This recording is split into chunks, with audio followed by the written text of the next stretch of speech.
et des hautes personnalités et la traque des auteurs d'infractions routières. Les motards ont été particulièrement actifs pendant la Coupe d'Afrique des Nations.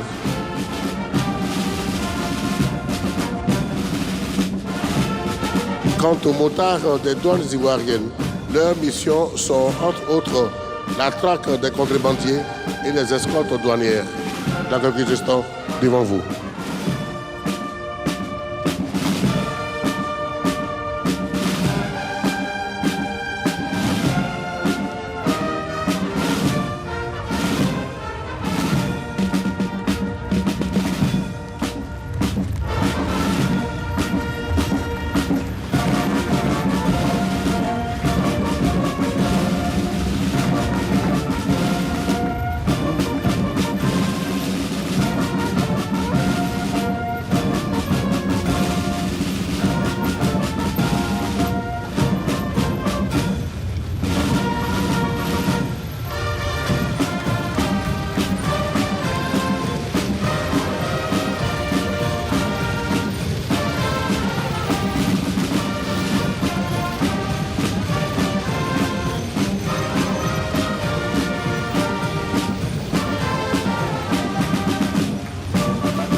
Il convient d'indiquer que le défilé motorisé s'exécutera sur des rythmes nationaux exécutés par la musique, les trois musiques.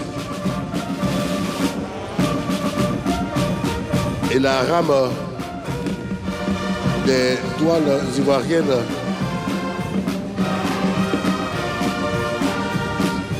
Mesdames et messieurs, avant la rame des douanes ivoiriennes, le peloton motocyclistes exclusivement féminins de la gendarmerie nationale. Elles ont été formées en exactement 18 mois et ont vocation à armer les unités motocyclistes aussi bien d'honneur que d'escorte.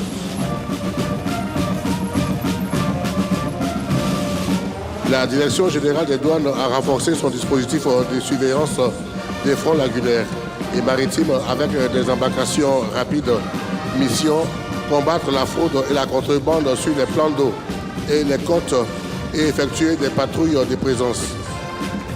Le colonel Ntajan, chef de la subdivision de la surveillance et des interventions lagunaires maritimes et fluviales, est en tête de ce défilé des douanes ivoiriennes. La rame des affaires maritimes et portuaires est aux ordres de la lieutenant-colonel Bolowa Nadia. La Direction générale des affaires maritimes et portuaires a entre autres missions la lutte contre les délits et actes illicites perpétrés sur les plages. Elle réalise cette mission à l'aide des motos quad adaptées pour manœuvrer dans cet environnement. Pour ses missions de recherche et de sauvetage en zone lagunaire et fluviale, la DGAMP met en œuvre des embarcations transportables qui peuvent être déployés rapidement tout en permettant la plongée subaquatique. Quand il s'agit de brigandage maritime, des trafics en tout genre sur le plan d'eau ou encore des pêches illicites, la DGAMP engage des embarcations plus robustes équipées de sonars et radars et conçues pour affronter avantageusement l'environnement marin en faisant des outils d'intervention exceptionnels. La charge de travail est maximale pour cette force de sécurité intérieure pendant les vacances scolaires.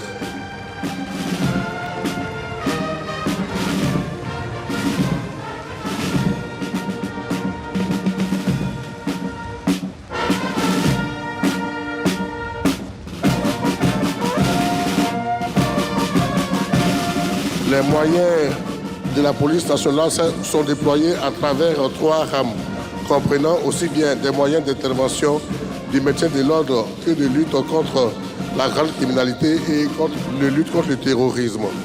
La rame de la police nationale est aux ordres du commissaire divisionnaire major de police, Kofi Frank, directeur des unités d'intervention. Son véhicule de commandement est un blindé léger sur roue qui peut recevoir des moyens létaux.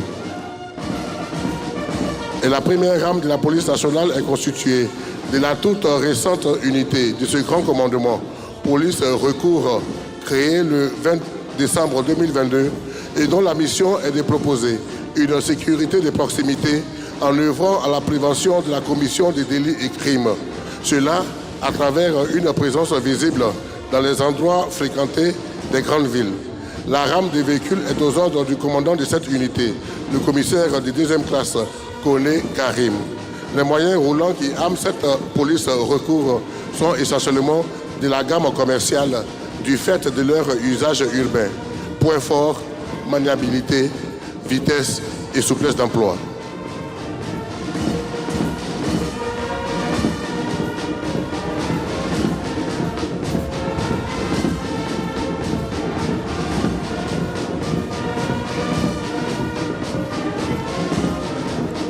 Aux ordres du commissaire principal de police, Assemia Paniania Bélanger, la rame antiterroriste de la police nationale expose une capacité nouvelle de ce grand commandement et qui est mise en œuvre par la force de recherche, d'assaut et de protection.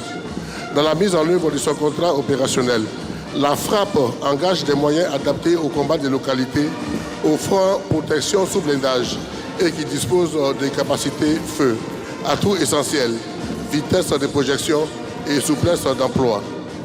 Dans cet engagement, la prévention des actes terroristes est essentielle et est possible grâce aux moyens d'observation et de détection embarqués dans le véhicule de protection urbaine. De même, la lutte contre les drones constitue un pan essentiel de la lutte antiterroriste. Elle est facilitée par les véhicules dédiés qui embarquent les technologies les plus récentes en la matière. Mesdames et messieurs, dans cette rame, le poste de commandement embarqué pour ce qui concerne la surveillance vidéo.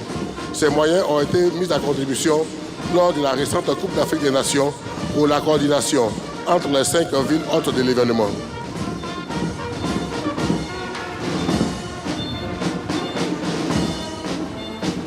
La rame antiterroriste de la police nationale continue de défiler avec les moyens de maintenance des sites de caméras et les moyens de déminage dédiés à la lutte contre les colis piégés et suspects. À la suite de ces moyens opérationnels, le défilé est clos par les moyens du Centre de coordination des décisions opérationnelles, une unité qui engage des équipements qui portent la ligne de contact à 1800 mètres, haussant ainsi d'un cran le niveau de la réponse.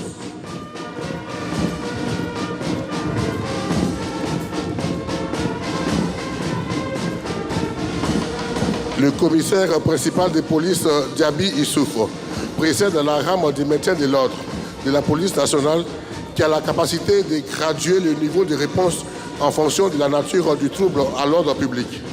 Le champ de compétences part du simple mouvement d'humeur aux émeutes graves avec usage d'armes à feu.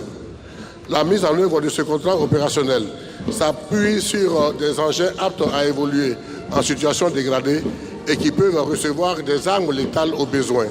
Quant aux blindés légers, ils ont vocation à protéger les troupes d'intervention jusqu'au lieu de la mission en conservant une capacité de riposte à d'éventuels tirs directs.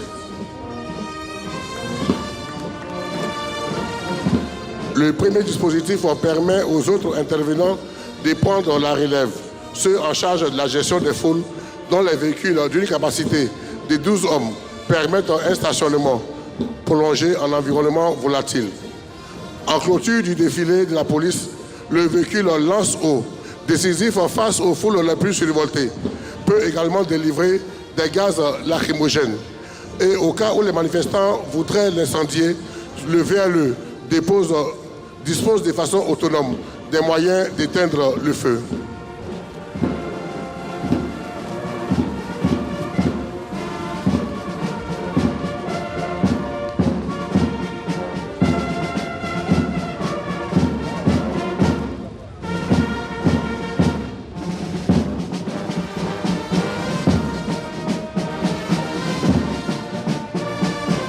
Le colonel-major Koulibaly Djomon-Wele est en tête de la rame de la gendarmerie dont le défilé expose l'éventail des capacités de ce grand commandement.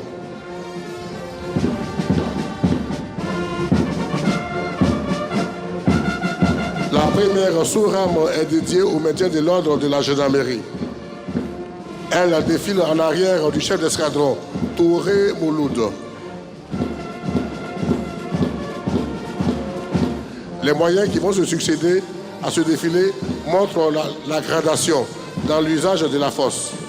Dans ses missions de maintien et de rétablissement de l'ordre, la gendarmerie utilise des moyens non létaux, mais qui offrent protection au personnel engagé. Ils ont pour eux souplesse d'emploi, aussi bien en zone urbaine qu'en race campagne.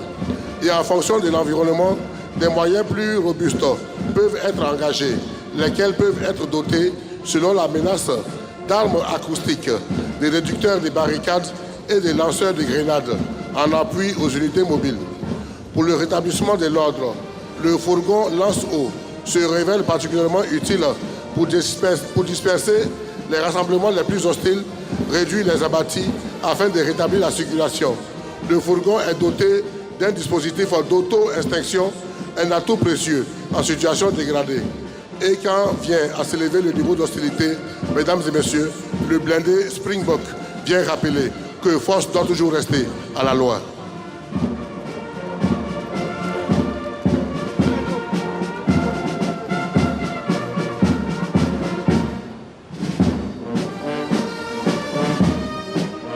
Le chef d'escadron Touri Francis est en avant de la rame des véhicules dédiés au contre-terrorisme et la libération d'otages, ainsi que les interventions spécialisées de la gendarmerie nationale. Ce pan des missions de la gendarmerie est confié au commandement des unités spécialisées et met en œuvre des moyens aptes à manœuvrer aussi bien en zone urbaine que dans les campagnes. Dans la confrontation directe, les véhicules légers dotés de mitrailleuses apportent un certain niveau de réponse en termes de feu, avec une maniabilité conférant souplesse d'emploi et discrétion, à tout non négligeable dans le combat des rencontres embarquées.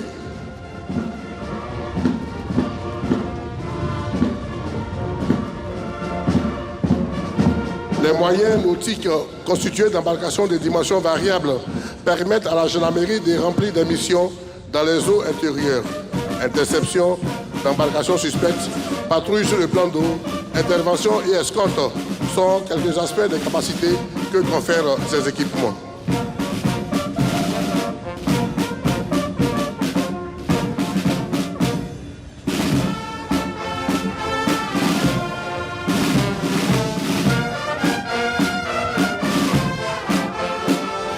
Les embarcations sont suivies des véhicules blindés de combat pour une meilleure protection des personnels engagés, tout en conférant un avantage certain dans l'engagement.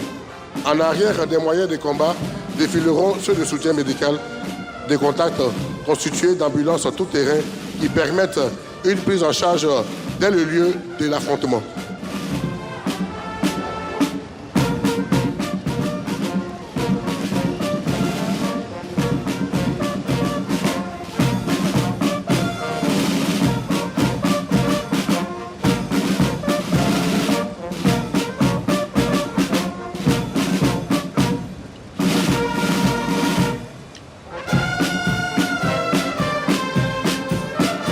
Quant aux porteurs polyvalents poids lourds, ils œuvrent grandement aux acheminements logistiques et aux évacuations des matériels.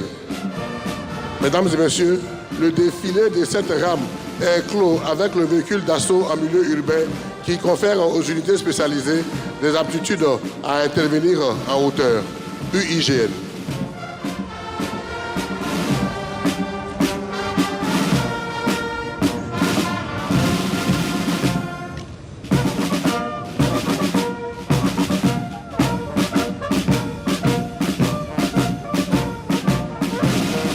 La gendarmerie a également une mission de concours aux armées dans le cadre de la défense opérationnelle du territoire.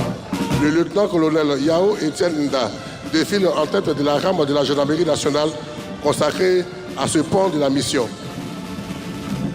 Cette mission affirme le caractère hybride de ce grand commandement. Dans ce cadre, la gendarmerie déploie des moyens de transport sous blindage et dotés de capacités feu que viennent compléter les moyens de soutien et d'appui.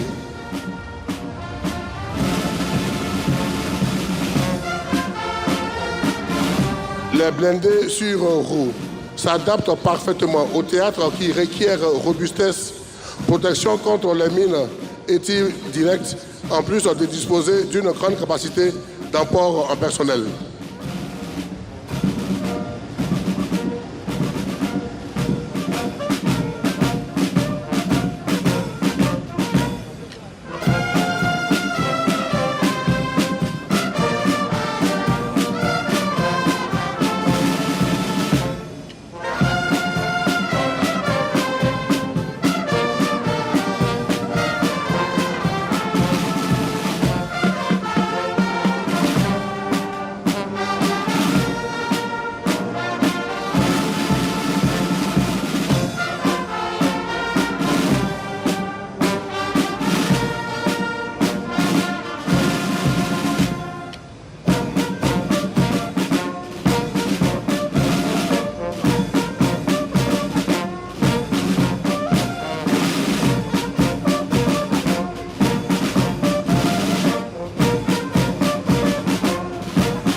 Les moyens dédiés à la logistique en termes de DOT de la gendarmerie nationale comportent toute la chaîne de soutien des théâtres, au nombre desquels les moyens de levage et de transport d'engins et enfin les moyens de combat anti-aérien embarqués sur véhicules légers, les butubes ZU-23. Quant aux blindés chéniers, ils achèvent la panoplie des moyens de combat de la gendarmerie dans sa mission de la défense opérationnelle du territoire. Pour la circonstance, ces moyens chéniers sont jugés sur des porte-chars.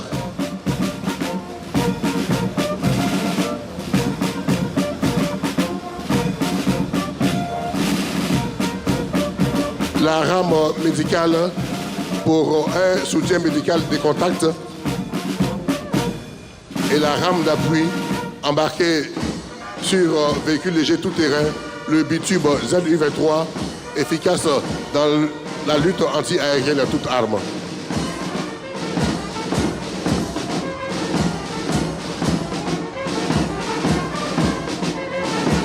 Les armées se présentent en 4 composantes. La composante appui aux populations et au développement économique et social. La composante protection de l'économie, celle dédiée à la défense de l'intégrité du territoire, celle de la projection sur des théâtres extérieurs sur ordre de son Excellence, Monsieur le Président de la République.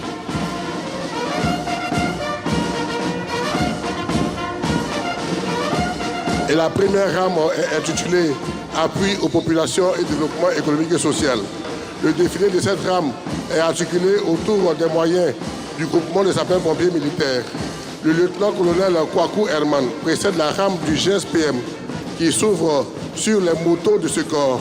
Elles ont pour mission d'escorter les engins de secours dans un trafic urbain toujours dense, de se porter rapidement sur les lieux de sinistre afin de prendre les premières mesures de sauvegarde en attendant l'arrivée du deuxième échelon de secours et d'éteindre les débuts de feu avant qu'ils ne prennent de l'ampleur.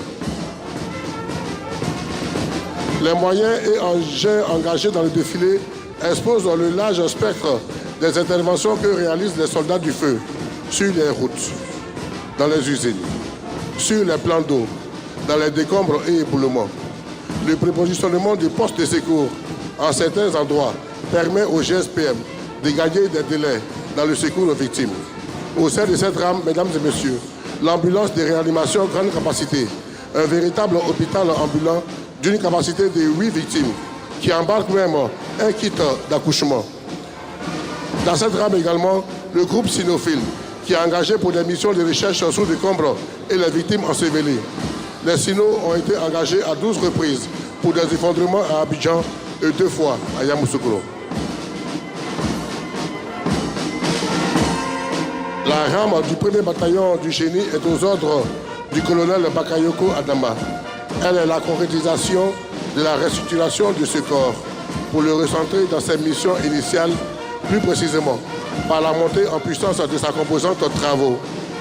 Les forces armées de Côte d'Ivoire ambitionnent d'apporter leur appui au développement des communautés rurales et de disposer en interne des capacités facilitant le déploiement et l'installation des troupes. Ainsi, plus d'une centaine d'engins de travaux publics ont été acquis pour armer dans les villes de Bouaké, Bondoukou, Odiéné, San Pedro et Séguéla 5 compagnies autonomes de génie travaux et d'appui aux communautés rurales. Dans cette rame, une représentation des moyens qui seront mis à contribution pour cet objectif.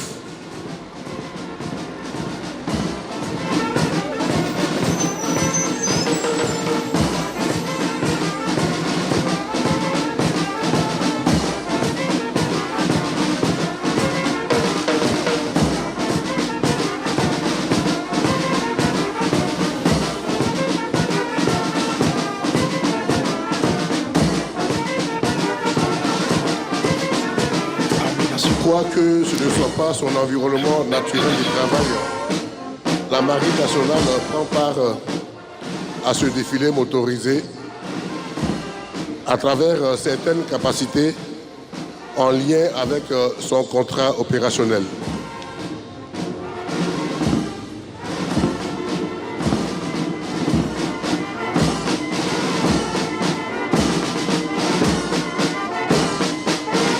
La rame de la Marine nationale est aux ordres du capitaine de corvette Kone Manga. Elle comprend des moyens roulants d'intervention et d'engagement opérationnel dotés de capacités feu notables.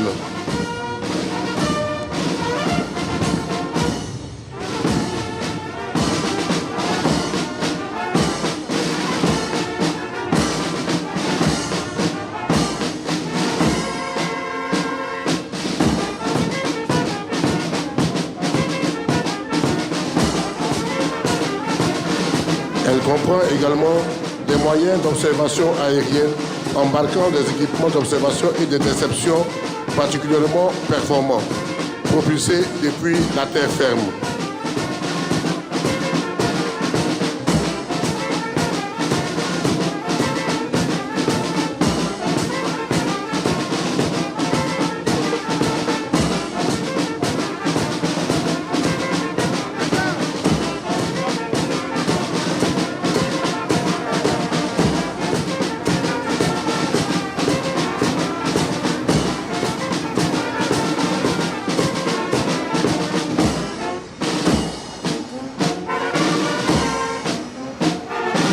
La rame de la marine comprend des engins nautiques dédiés à l'interception, l'exfiltration et la patrouille dans les eaux territoriales.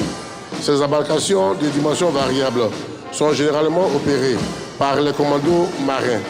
De fabrication moderne, elles sont blindées et assurent protection aux opérateurs dans les combats des rencontres en milieu marin. Il a relevé que les embarcations aux motifs bariolés sont des conceptions locales fabriquées par l'atelier de la Marine nationale à Témoin.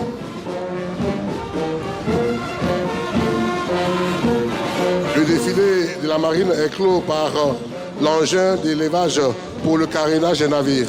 Enfin, il convient de noter que n'ont pas pris part à ce défilé les matériels majeurs que sont les patrouilleurs des hautes mers et les patrouilleurs côtiers, les seuls outillés pour assurer la sécurisation des plateformes pétrolières et gazières, en plus d'exercer une présence dissuasive dans toute la zone économique exclusive et apporter la contribution ivoirienne dans l'architecture contre la piraterie maritime. Le colonel-major Ouattara Moreau précède le détachement de l'armée de terre. Il est le chef de corps du 1er bataillon d'infanterie stationné à Akwedo. Et cette rame de l'armée de terre s'ouvre par le groupe moto aux ordres du chef de bataillon Kouyo Anderson. Dans la nouvelle doctrine d'emploi de l'armée de terre, les unités à moto peuvent recevoir des missions de renseignement, des filtrations dans le dispositif adverse et des harcèlements de l'ennemi. Manœuvrant en binôme, ces unités allient discrétion, réactivité et souplesse d'emploi. En complément des moyens dédiés de l'infanterie, elles permettent la mise en place des troupes en terrain difficilement accessible.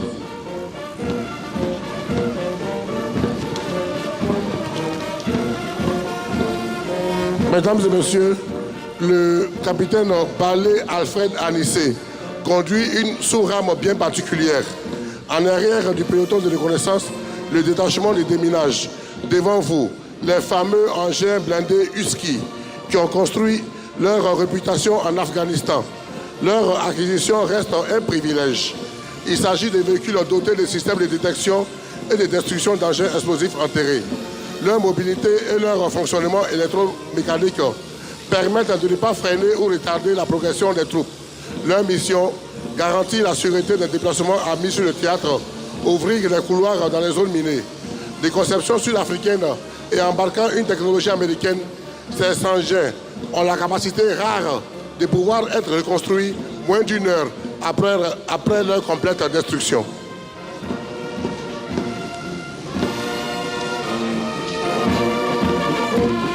Le lieutenant-colonel Blé Wanji, commandant en second du 1er bataillon d'infanterie, précède le détachement des véhicules tactiques.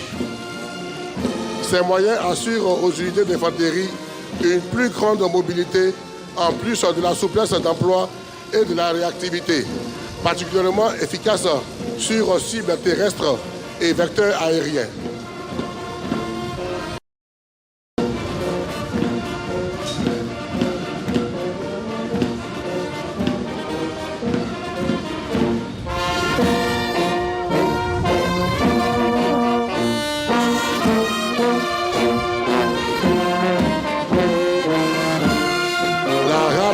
blindés légers qui arment tous les bataillons d'infanterie annonce l'abandon progressif de la conception ancienne qui en faisait un regroupement de 3 compagnies d'égale valeur.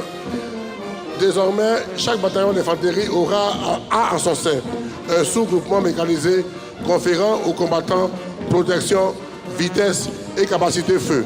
Mesdames et messieurs, devant vous, le 2e bataillon d'infanterie de Daloa, sur un engin blindé de type BAT-UMG, aux ordres de son chef de corps, le lieutenant-colonel Soro Daouda.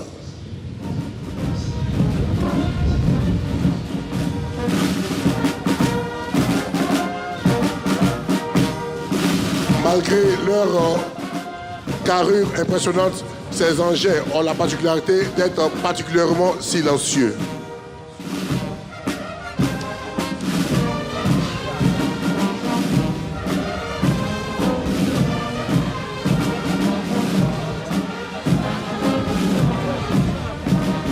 La première rame de blindé BAT-UMG est suivie des moyens des bataillons de sécurisation. Ces moyens sont aux ordres du lieutenant-colonel Esmel Jean-Luc Olivier. Ce sont des Springbok.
À sa suite, le 1er bataillon de commando et les parachutistes, aux ordres de son chef de corps, le colonel Coupé-Sulier. Il est bon de noter que la dotation en blindé léger de type Cobra aux parachutistes redéfinit considérablement leur contrat opérationnel.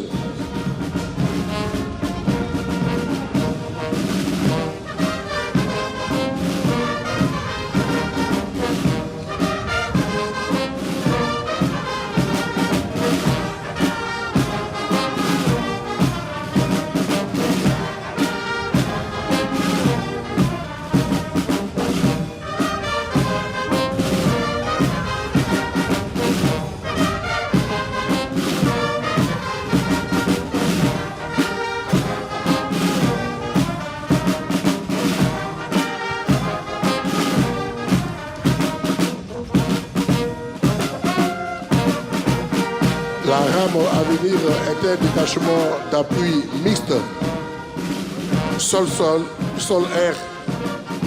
Il est aux ordres du lieutenant-colonel Assis Owe Nizar, commandant le bataillon d'artillerie sol-air.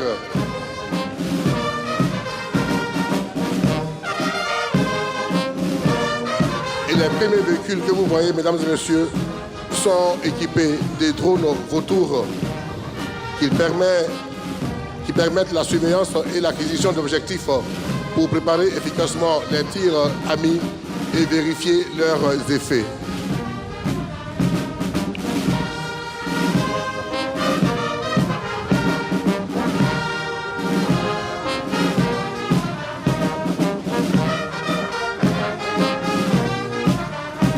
Les mortiers de 120 mm ont vocation à procurer des feux dans la profondeur. Ils sont capables de traiter 3 hectares à un peu moins de 12 km.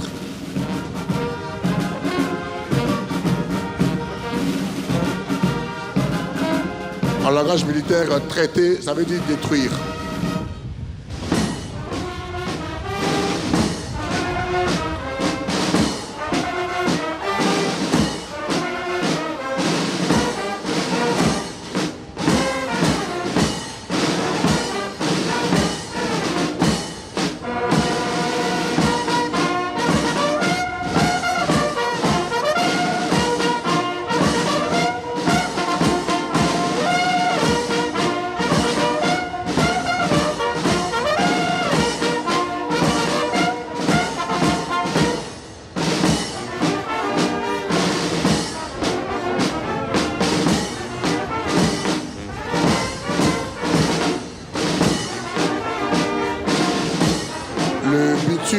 anti-aérien ZSU-23 est monté sur le véhicule et il contribue à la lutte anti-aérienne à toute arme, notamment contre les aéronefs à basse altitude.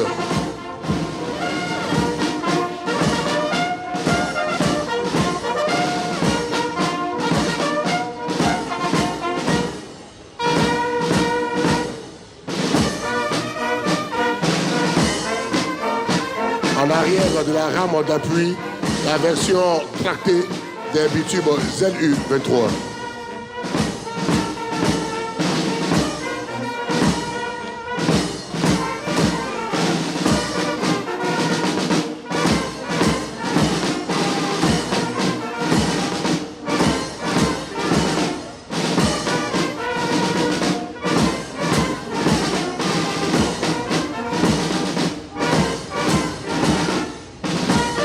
Mesdames et messieurs, dans quelques instants, deux sous-rames des véhicules blindés.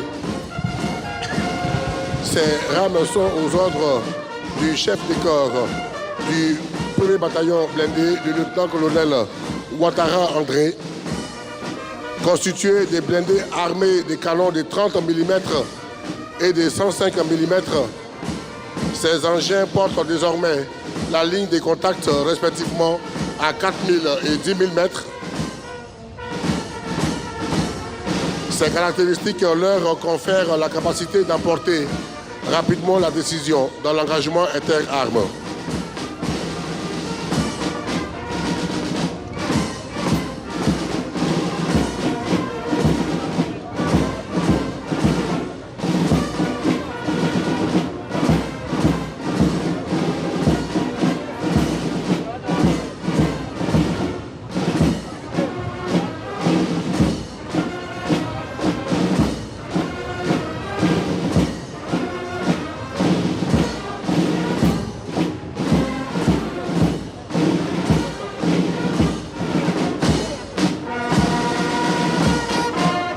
Dans ce peloton des blindés figurent 3 jeunes filles pilotes des blindés,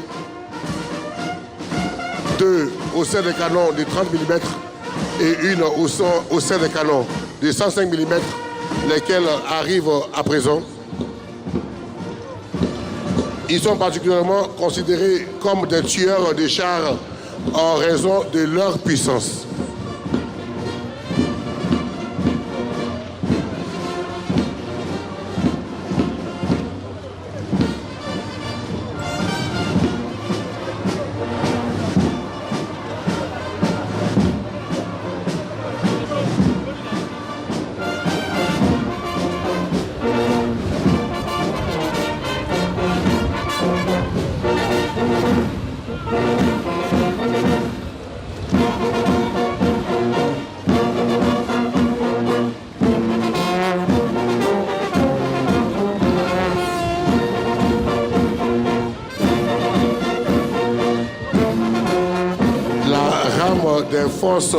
De la force en attente qui va à présent arpenter le site du défilé est aux ordres du colonel Loïs Siapa, le commandant du bataillon projetable, c'est-à-dire une unité destinée à préparer les hommes qui s'engagent pour les théâtres extérieurs. La force en attente est une unité de réserve prête à intervenir sur ordre du chef d'état-major général des armées et sur coup préavis, dans un engagement majeur de basse ou moyenne intensité sur toute l'étendue du territoire. Sa mission, rétablir un rapport de force favorable aux troupes amies. Elle peut être déployée en opération extérieure OPEX sur ordre du ministre d'État, ministre de la Défense et sur instruction de son Excellence, Monsieur le Président de la République, chef suprême des armées. Mesdames et messieurs, le premier groupe des blindés de la force en attente est le groupement tactique interarmes éclair. Il est juché sur engin blindé Springbok.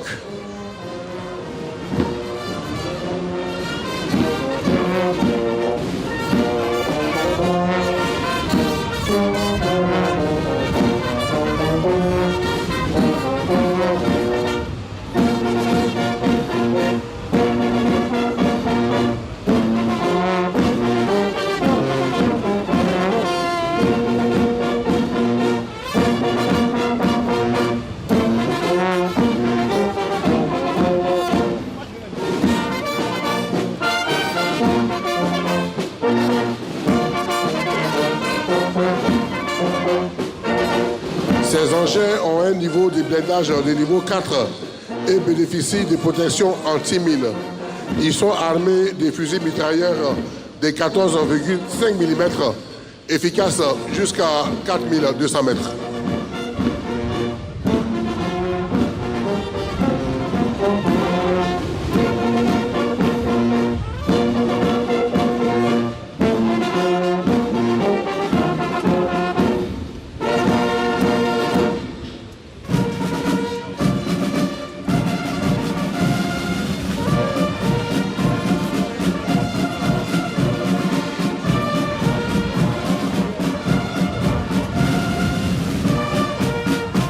L'une des plus récentes acquisitions de l'armée ivoirienne, mesdames et messieurs, le VP-11 qui arme le groupement tactique interarmé Foudre.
Mesdames et messieurs, dans quelques instants,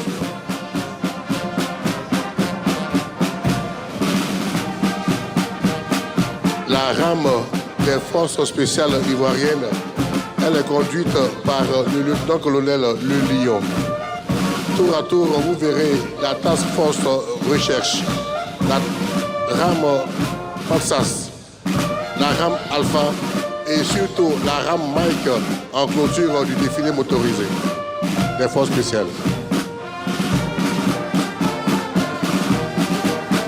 La rame Task Force Recherche est aux ordres du chef du bataillon Horus. Elle rassemble la capacité de recherche dans la profondeur des forces spéciales. Ses missions sont la collecte des renseignements par moyens multicapteurs. Humains avec des moyens d'observation optique de haute précision, de jour comme de nuit, imagerie avec des drones de type de l'air, électromagnétique avec le radar Murin Go 12, capable de détecter une cible à plus de 20 km.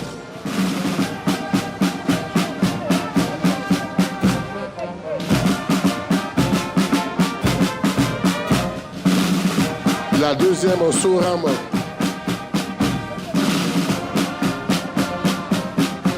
est aux ordres du capitaine Kambal.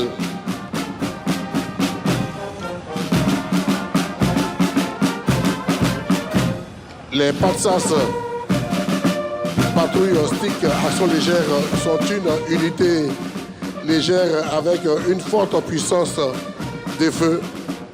Elles sont dédiées aux actions de la profondeur sur des cibles de haute valeur. Elles engagent ici des valeurs et des véhicules tout-terrain à large embarquement pour plus de manœuvrabilité. Le niveau d'armement fait des mitrailleuses lourdes 12-7 et des lance-roquettes les dédiées à l'engagement en conditions difficiles. Les PALSAS utilisent également des mortiers automoteurs de diamètre intermédiaire efficaces jusqu'à 8 km. Aux ordres du capitaine Pia, l'unité de choc des FS, unité Alpha, a pour mission l'appui-feu direct, le combat des rencontres et des ruptures des lignes. Son équipement est fait de véhicules blindés de type Ardent, Cobra et BTR, qui allient robustesse, puissance de feu, manœuvrabilité. Les calibres qui constituent l'armement offensif en font des atouts dans le combat des rencontres quand les moyens de défense passive maintiennent leur sûreté d'emploi.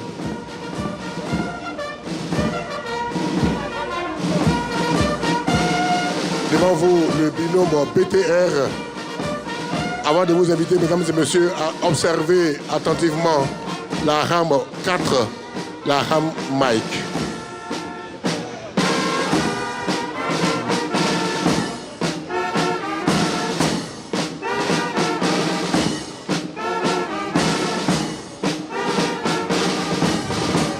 Devant vous, la sous-rame Mike, aux ordres du chef de bataillon Biggie. Elle est constituée de capacités mobiles, d'interdiction anti-char et anti-aérienne, des forces spéciales, composée d'équipes légères qui peuvent agir contre les blindés ennemis avec des canons sans recul de 73 mm d'une portée de 6,5 km et surtout, mesdames et messieurs, le missile Cornet appelé tueur de chars, missile anti-char particulièrement redoutable, figurant parmi les plus grands et les plus puissants. Il a un diamètre de 152 mm, assez puissant pour détruire un char à une distance comprise entre 5 et 8 km. Il peut pénétrer jusqu'à 1000 mm de blindage et même les chars avec un blindage réactif. Le SA-24 Grinch, missile sol-air portable 9K 33-8 Igla S, peut quant à lui abattre tout type d'aéronef des plus lents ou plus rapides avec une vitesse de plus de 700 mètres secondes. Il peut surtout atteindre son objectif jusqu'à une distance de 6 km. Très redoutable, surtout pour sa mobilité et sa furtivité, il est l'un des missiles les plus craints dans les engagements modernes.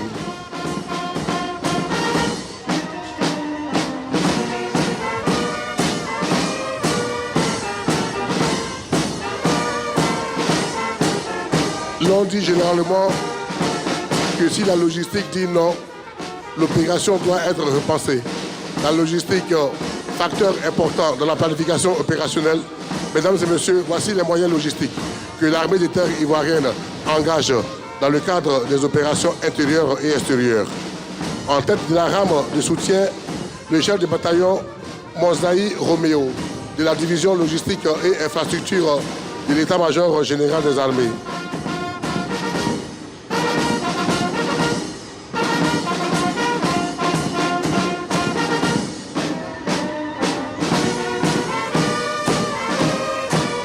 Et en ouverture de cette rame de soutien, des citernes à carburant pour le soutien pétrolier à proximité du théâtre.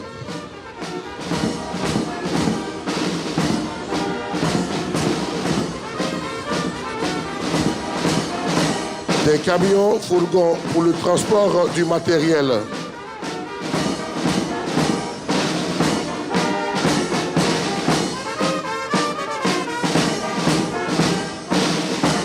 Des véhicules frigorifiques de faible ampérage pour la conservation des vivres. Des citernes à eau pour le ravitaillement au plus près.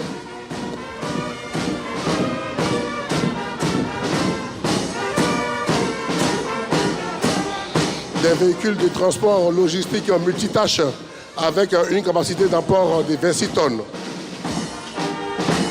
Ils sont surtout destinés au matériel le plus lourd que ne peuvent porter les camions fourgons.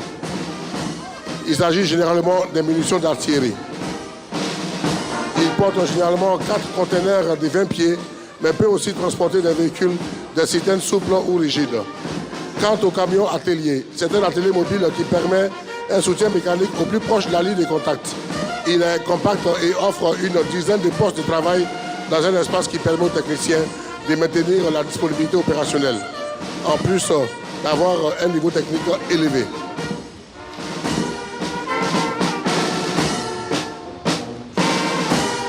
Les transmissions sont l'arme du commandement.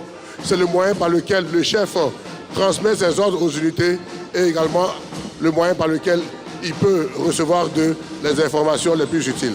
Les derniers véhicules de ce défilé, mesdames et messieurs, sont des postes de commandement mobiles et des moyens de projection des autorités au plus près de leurs hommes. La rame est aux ordres du colonel-major Kofi Ferdinand. Ces camions emportent des équipements pour une installation rapide en 20 minutes d'un centre de coordination de 10 cellules. Il embarque tous les moyens d'information et de communication des armées afin d'établir des liaisons aussi bien terrestres, aériennes que satellitaires.